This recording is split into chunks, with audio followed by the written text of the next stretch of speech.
Siz İHA mısınız?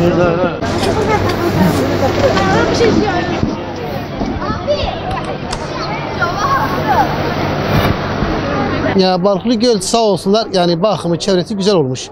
Yani bütün Müslüman aleminin gelip buraları görmesini tavsiye ederim. Gördüğünüz gibi Urfa çok güzel bir yerdir. Yani emeği geçen herkesten Allah razı olsun. Buraları herkese tavsiye ederim. Çok güzel ya, buranın zaten biz Urfa adamıyız, sıcak olmamız lazım. Hiç kimse etkilemiyor şu an bu sıcaklık. Daha ilkbaharın aylarından olduğu için güzel yani. İbrahim Halil'i ziyaret ettik. İşte sonra burada çocuklarla beraber gezip dolaşıp şimdi birazdan eve gideceğiz. Bütün ziyaretçilerimiz günü rahatsız gelebilir yani. Buranın hiçbir sıkıntısı, bir sorunu olmaz.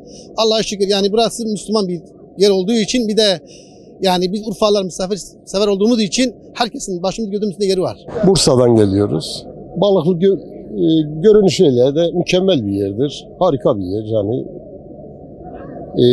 Maneviyatı daha yüksek.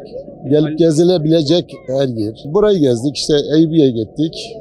Ondan sonra Alfethiye geçeceğiz. Göbekli Tepe'yi inşallah Allah nasip ederse düşünüyoruz. Tercih ederim gezmelerini, görmelerini tercih ederim yani. Çok güzel yer, kutsal yerler. Dergahı gezdim, namaz kıldım. Şanları gezdim.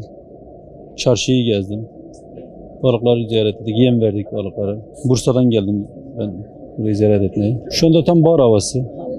Tatlı bir sıcak var, o kadar çok sıcak şu anlık yok. Herkesin görmesini tavsiye ederim. Güzel bir şehir, güzel yerler. Gezilecek çok güzel yerleri var.